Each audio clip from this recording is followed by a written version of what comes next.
welcome to season 3 of The Head Turners, where we bring together thought leaders shaping the future of fashions and textiles. Our decision delves into critical themes like sustainability, innovation, and global textile trade, providing insights for a more responsible industry. Today, we're excited to host Supriya Munshi, a seasoned professional with expertise in sourcing, sustainability, and ethical business practices. Her career spans over 2 decades, leading roles in global organizations where she's driven innovation in sourcing strategies, empowered global artisans, and champions conscious consumption. Hi, Payal. Thank you so much for the generous introduction. Happy to be here. Okay, so before we dive in, we will explore how the sourcing landscape is evolving and the ways brands can achieve both profitability and sustainability in emerging and global markets. Now before dive in, how about we get some insights about the work that you're leading at the moment? Thank you, Payal. So, like you've already given the introduction of what my career looks like for the last 2 decades, I have been part of the textile industry and been part of both the domestic and the export domain when it comes to textiles. The first decade of my career was more into exports, but for the last 10 years, I have been more actively involved with a lot of retail brands and also run a brand of my own. Currently, what I specialize in is basically helping brands and helping companies kind of explore their potential in India. Both in terms of sourcing as well as retail expansions. Currently, the project that I have in hand is working with a third party inspection company, which has its presence already in close to 5 to 6 countries globally. And now they are increasing their footprints into India. I'm working with them to kind of tap the market in India as well as establish their complete operations here.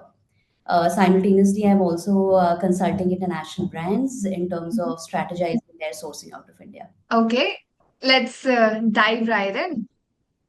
Right. Now, to begin with the first question, which is, of course, since we're talking about sustainability, it is often discussed. We all know about it, but the implementation of it remains still a challenge. What actionable steps can sourcing professionals take to embed sustainable practices into the supply chain from the ground up? All right, so Payal, sustainability, I think in the past was something that all of us were just talking about, and there was a lot of talk around it. However, I think in the current sourcing scenario, it is something that has almost become a mandate for us to kind of pay attention to. It's no longer something we can just only talk about in boardrooms and not implement. It's become more and more true because of all the international regulations that we are seeing coming in. We now know that approximately all the top retailers of the country are already reporting their sustainability index. It's become almost a mandate. A lot of investor interest only comes in when you show a certain kind of sustainable supply chain, and some kind of transparency and traceability in your supply chain. Having said that, to really sustain in the current business scenario, it has become extremely imperative for brands big and small to look at their entire supply chain very very critically in terms of sustainability and transparency. So we as managers, we as sourcing specialists, for example, when we are deciding in the kind of factories we want to manufacture from, it has almost become the number 2 or the number 3 criteria, after whether the factory can really manufacture those products at a good price. That was the only criteria that we used to look at earlier. Now we are looking at whether they are ESG compliant or not, whether they are SEDEX approved or not, whether Right. they are BSI approved or not. So all these things have almost become like extremely important in the entire supply chain, and that is why it is also important for the factories and the manufacturers to align with the entire narrative. Now, 20 years, 2 decades, over 2 decades is not a short period of time. So, how do we think things have changed for good over the years? No, absolutely. Things have changed for good currently. There have been ups and downs, as we know, in the entire sourcing cycle for India as a textile sourcing market. We have seen some very low years also in and around COVID. But I Mm-hmm. think currently to look at, and there were some brilliant years, when it came to say in the 2000s and in the 1990s, obviously. But currently, if you talk about how I see the entire sourcing scenario right now, India as a sourcing destination cannot be ignored by any of the major sourcing countries currently. Right. Comes with its unique advantages of abundance and diversity of raw materials that it can offer. It has a very very mature cotton textiles market that it can leverage on. And if you look at the other sourcing destinations of the world, talking about countries like Vietnam, Bangladesh, Taiwan, they're important destinations, very, very efficient in their supply chains. However, Mhm. they come with their own set of challenges when it comes to the capacities and the political stability that they can offer. Mhm. So having said that, India, of course, because of the huge population, has a lot to offer. Political stability remains one of the major reasons. India just remains to be, the most important country, I would say, when it comes to lifestyle product sourcing. Uh, we all also know about the entire China plus one strategy, right? More and Mhm. more international brands have a lot of pressure to diversify their supply chain out of China. And Mhm. what options do they have? I mean, the next best country that can really offer them scalable sourcing solutions is India. So I think it will. I think the next decade is extremely important on how we leverage on this entire opportunity and Right. how we really organize our supply chain, make it sustainable, make it ESG compliant, make it scalable, technologically efficient to meet that challenge. Right. Speaking of these opportunities and these markets, there are also markets like emerging markets like Japan, Russia, and even UAE.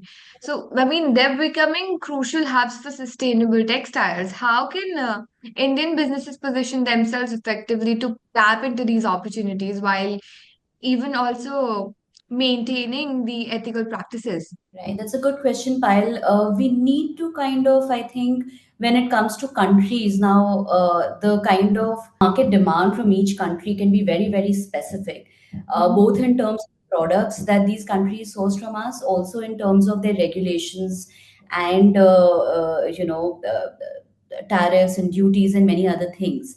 So when we are looking at any or targeting any particular country, we need to look at specifically what is it that India can offer specifically in that market. Japan, for example, is continues to be an extremely important market for us. Why? Because the entire fashion scene is very, very sustainable, natural fabrics, natural dyes, and a lot of handmade techniques being used in the fashion scene in Japan. And Mhm. India has a lot to offer, when it comes to these kind of products. However, they're also very, very quality conscious. It's not a market that is very easy in terms of quality. So Mhm. when we are offering our nice cottons and our nice linens and our nice, say, handmade fabrics to Japan, we have to also make sure that they do comply with the quality standards that they need. So there's a lot Right. of innovation, a lot of testings, a lot of R&D that needs to go into these fabrics Mhm. to make sure that they do comply with all the standards that the country asks for. Mhm. In terms of design as well, I think we have a huge plethora of very good designers in India that can collectively work with the Japanese designers to kind of understand their handwriting and develop a very good range for them. However, like I said, extremely important to work collaboratively and offer them what they really need and not fail in terms of the quality standards Mhm. that these countries ask for. Now, if you talk about Middle East, very different kind of demands there. Middle East is important for us because it is something that is very close to home. We have a huge Asian diaspora over there. The fashion handwriting is very similar to what we sell in India. Mhm. There are many markets like Saudi Arabia, Qatar, Bahrain. All these are also opening up to global brands. A very good opportunity for Indian brands to expand in terms of retail space also over there, and a Mhm. good opportunity in terms of sourcing also for us because Middle East is easier in terms of cost, in terms of logistics, Right. everything else. And we obviously have a huge Indian population over there. We can collaborate with in terms of our sourcing and everything else. So yeah, these two markets are very important, and it's time that we diversify our mindset from US and Europe and start looking at these countries as I important mean, sure, destinations. right. As someone who's worked extensively with the artisans and manufacturers very closely, how can businesses strike a balance between supporting local craftsmanship since India is known for its craftsmanship and its heritage? So how can we strike a balance between supporting craftsmanship, this local craftsmanship, and scaling for global markets? Well, I think we just need to go back to our roots, is what I think. I mean, if you see Indian fashion history, then we've always been an extremely sustainability loving culture, right? Right. We've had our sarees, being handed down, from our grandmothers to our mothers and so Generations, on. yes. Traditions, right? We don't throw our clothes in the end of the cycle. Also, we like to just Mhm. exchange it for pots and pans. So we've Right. always had sustainable practices in our culture. I mean, if you remember our childhoods, we used to wear more of cottons than polyester and other man-made Mm-hmm. fibers because that was what was readily available. It was very normal for our grand mothers to wear khadi sarees and silk Mm-hmm. sarees rather than polyester sarees. Mm-hmm. So what I'm trying to say is that if we just go back to that and try and take pride in everything that we already have to offer in our Indian supply chain and kind of also work Mm-hmm. on making it scalable and making it design aligned in terms of design to the international demands, then definitely that is what will be a long term strategy in terms of getting success. We've seen brands like Pero, for example, do a wonderful job. They are like Right. really rooted in their design sensibilities. They're very, very Indian. Mm-hmm. However, they're doing really well in markets like Italy and Japan, and like they're very Yes. popular. So we don't need to necessarily copy and just duplicate Western brands. We need to develop our own strategies, our own strengths, and then global. Mm-hmm. So I think that might be one of the answers to how really Indian brands can really go global. We've already talked about how the sourcing strategies can be aligned better to increase the kind of sourcing from these countries from India. So, okay. So now we all know that technology is indispensable. We cannot ignore that, right? So how do you see technology like blockchain, AI, and even for revolutionizing the transparency and efficiency in supply chains? How do you think that it benefits all of the stakeholders? Well, again, technology is something that, like you rightly said, it's almost become the most important tool when it comes to anyone's ESG sustainability goals. Technology just helps companies get more organized and structured to begin with, right? So we've Mhm. seen more and more, whereas it was not the norm earlier, but now we see a lot of manufacturers actually going into ERP systems so that their complete supply chain is actually traceable and there is nothing that really is done manually. I think this is the most important aspect that will change the entire structure of factories that we have been traditionally working in. Yeah. The more and more they take ERP softwares, the more and more they start recording each and every transaction, each and every movement in their factories. The Mhm. easier it will be to kind of trace it, track it, and also provide that kind of transparency to the ultimate buyer. In terms of innovations and what all technology and innovation that also kind of needs to be a part of the supply chain to make it more sustainable. Again, we have seen the excellent softwares now coming in that help you minimize your fabric wastage, Right. track inefficiencies in the entire production lines, so that you can bring about those improvements. More and more of lean manufacturing happening. So I think that entire mindset of manufacturers of really investing in technology and sparing some money for this part of their supply chain in order to make it more efficient, and Right. them realizing that this eventually is going to save them costs and is going to make their product, like their overall cost, lower instead of increasing Mm-hmm. it. That mindset change is gradually happening. Both the things, because of both the things, one, it has almost become do or die. You have to do it, otherwise you're You not want to relevant stay. enough. Mm-hmm. Yes, you want to sustain. and two, they themselves are realizing the benefits of it. Yeah, so that's really important. Also, I'd like to talk about more innovation in the entire sustainable fabrics, for example, to make it more scalable. So, I mean, there's certain companies that are doing a brilliant job with it. For example, Aditya Birla has a lot of patents. They have come up with a lot of blends on natural fabrics to make it more sustainable, giving Yeah. more and more kind of options to the market.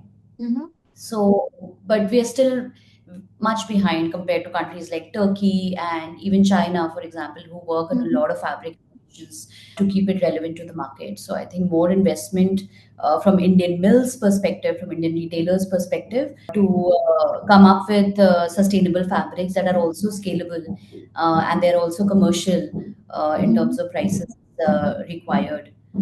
I've extensively worked, for example, in the silk industry, in which what we found is that a lot of the silk yarns, most of the silk yarns manufactured in India, cannot sustain the production process, right? It just breaks in the ARM machines once you want them. And so that's why a lot of the silk industry is still indigenous, a lot of handloom and power loom being used to manufacture silk, which means that a lot of these fabrics cannot be scaled in terms of making them quickly. So why not innovate and make silk yarns that can really sustain faster production processes, and we can manufacture them in the quantities that is needed, and also manufacture them in the kind of fulfilling all the quality parameters that is internationally required.